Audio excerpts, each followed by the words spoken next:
A estas horas continúan los trabajos de enfriamiento en la zona del Bañado Sur por parte de los bomberos voluntarios. El intendente de Asunción, Mario Ferreiro, anunció la construcción de viviendas para las familias que fueron afectadas. Se estima un total de 50 personas afectadas por el siniestro, entre ellos niños, que tuvieron que pasar la noche en medio del humo.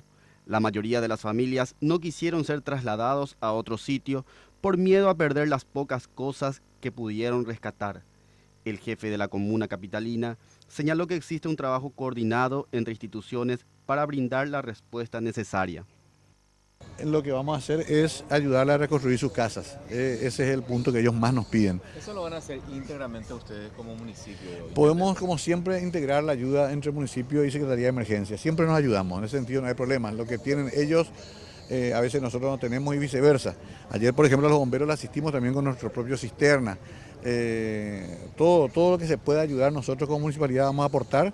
Y seguramente otra parte va a aportar la Secretaría de Emergencia Nacional, Gobierno Municipal y Central juntos. ¿Qué tipo de vivienda van a estar construyendo? No, estas mismas ellos quieren reconstruir. Lo que pasa es que estas son viviendas ¿Qué tipo de materiales? Claro, necesitan ladrillos, necesitan chapas de filocemento.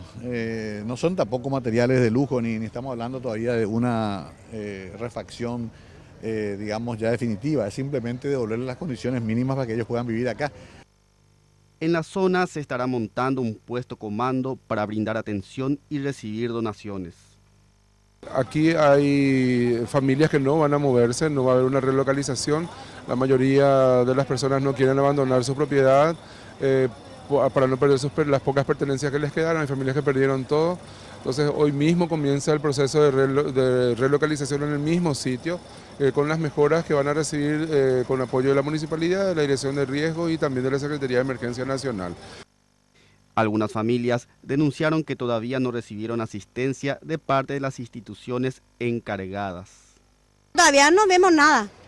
Desde anoche que vienen a sacarse fotos, todo eso, y dicen que van a traer la ayuda, pero hasta ahora nada todavía. No tenemos para techo, no tenemos para hacer la casita nueva, no tenemos cama ni para acostarnos, ni siquiera un vasito para tomar agua. Todos se quemaron, nada no se quedó.